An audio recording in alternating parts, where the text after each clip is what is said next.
The following contains spoilers about the Book of Boba Fett finale.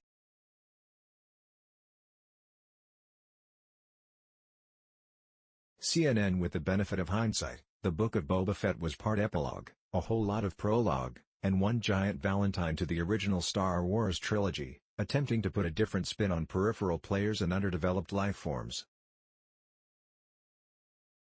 That was a lot, indeed, a bit too much, to juggle, as became clear when the series took an abrupt turn back into what felt more like a third season of The Mandalorian in the midst of its 7-episode run.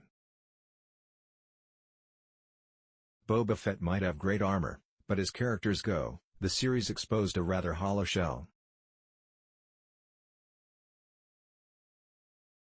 Still, series creator Jon Favreau and collaborators Dave Filoni and Robert Rodriguez clearly had plenty of action figures with which they wanted to play, all while maneuvering to reunite the central duo from The Mandalorian.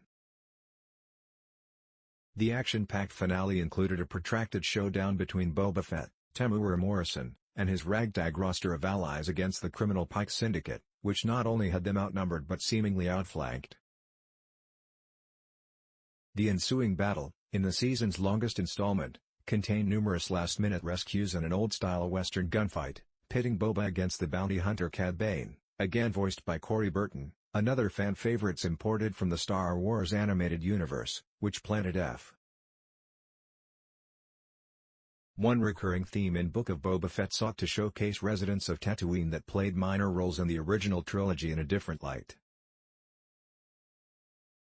Here, that included Boba's somewhat tamed rancor monster joining in the final battle, which followed the more sympathetic view of the Tuskens during Boba's time with them in earlier episodes.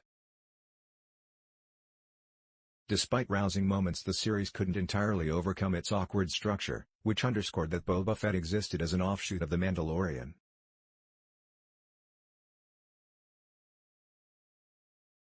The final episodes thus went about the task of bringing the title character back together with Grogu, a.k.a. Baby Yoda, after he had found a new home and destiny under the tutelage of Luke Skywalker.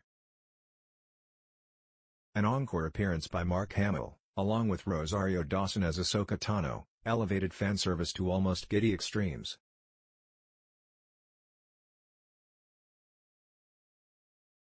While that term is usually evoked derisively, Favreau and Filoni have embraced the idea of giving the audience what it wants, less out of a sense of obligation than because that's what they want to see too.